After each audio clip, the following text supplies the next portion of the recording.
Good morning and Shabbat Shalom, day 582. 83 weeks, 19 months since the horrific massacre of October 7th, the worst massacre that Israel ever known, and the worst massacre of Jews since the Holocaust, where 6,000 inhumane, barbaric rapists, modern-day Nazis, monsters of Hamas, Palestinian Islamic Jihad, UNRWA, the UN, Al Jazeera, and just regular civilians infiltrated Israel and massacred in the most brutal way possible 1,200 innocent women, men, children, babies, and elderly.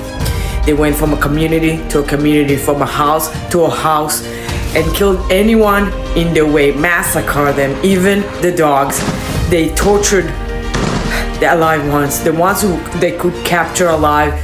They tortured them to unimaginable torture. They tied families together, set them on fire. They brutally raped the women to the level that they broke their pelvis bones. Young women, young girls. And they found the music festival, the Nova Festival, where they brutally massacred and gang raped women over there as well. And then they kidnapped 251 people and still holding and torturing 59 hostages till this day in the dungeons of Gaza.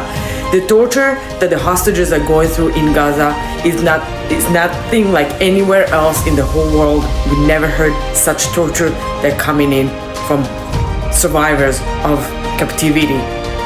It's unimaginable what they're going through, and what is more infuriating is that the world, for the most part, is silent.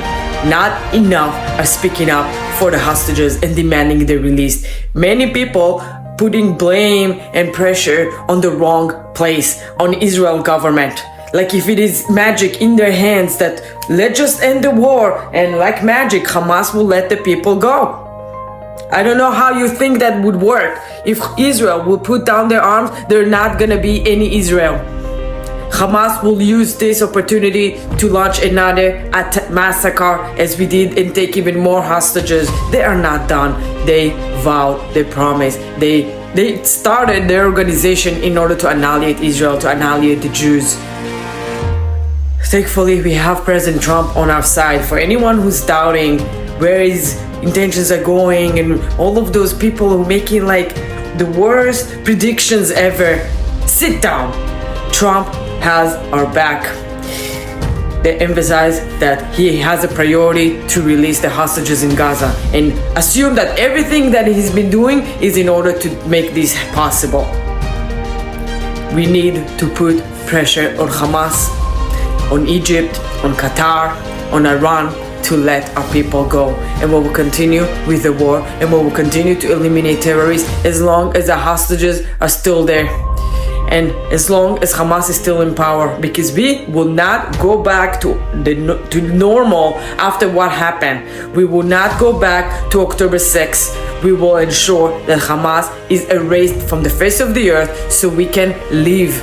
We came back to our homeland after 2,000 years in the diaspora, so we can live peacefully, and that's what we're intending on doing on this Shabbat. I want to wish everyone continuous peaceful Shabbat, for the IDF soldiers to be safe wherever you are, complete your task safely and come back home, for the 59 hostages to be rescued or released as soon as possible. For the Jewish nation around the world, stay strong, resilient, and proud, and remember that the Jewish nation is the strongest nation that ever existed, and we are not going anywhere. We will continue to live proudly between the Jordan River, throughout Judea and Samaria, to the Mediterranean Sea for eternity. Am Israel will always be. Am Israel Chai forever, and Shabbat Shalom.